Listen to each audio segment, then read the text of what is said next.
امام مالک نے خبر دی، انہیں ابن شہاب نے، انہیں عامر بن سعد بن ابی وقاص نے، اور انہیں ان کے والد سعد بن ابی وقاص رضی اللہ عنہ نے، کہ رسول اللہ صلی اللہ علیہ وسلم حجۃ الوداع کے سال 10 ہجری میں میری عیادت کے لیے تشریف لائے۔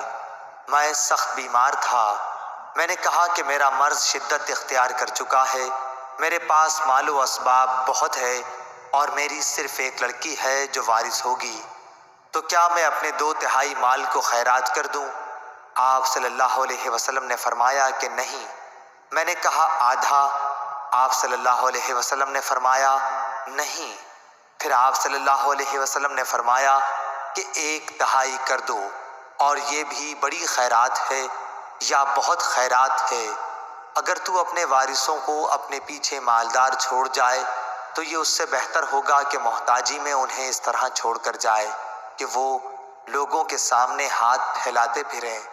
یہ یاد رکھو کہ جو خرچ بھی تم اللہ کی رضا کی نیت سے کرو گے تو اس پر بھی تمہیں ثواب ملے گا، حتیٰ کہ اس لقمے پر بھی جو تم اپنی بیوی کے منہ میں رکھو۔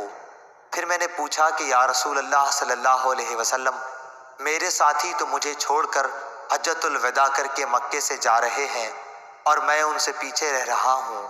اس پر حضور صلی اللہ علیہ وسلم نے فرمایا کہ یہاں رہ کر بھی تم کوئی نیک عمل کرو گے تو اس سے تمہارے درجے بلند ہوں گے، اور شاید ابھی تم زندہ رہو گے اور بہت سے لوگوں کو، مسلمانوں کو تم سے فائدہ پہنچے گا اور بہتوں کو، کفار و مرتدین کو نقصان۔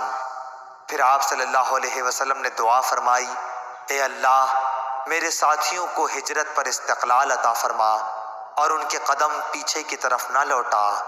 لیکن مصیبت زدہ سعد بن خولہ تھے اور رسول اللہ صلی اللہ علیہ وسلم نے ان کے مکے میں وفات پا جانے کی وجہ سے اظہار غم کیا تھا۔ صحیح بخاری حدیث نمبر 1295۔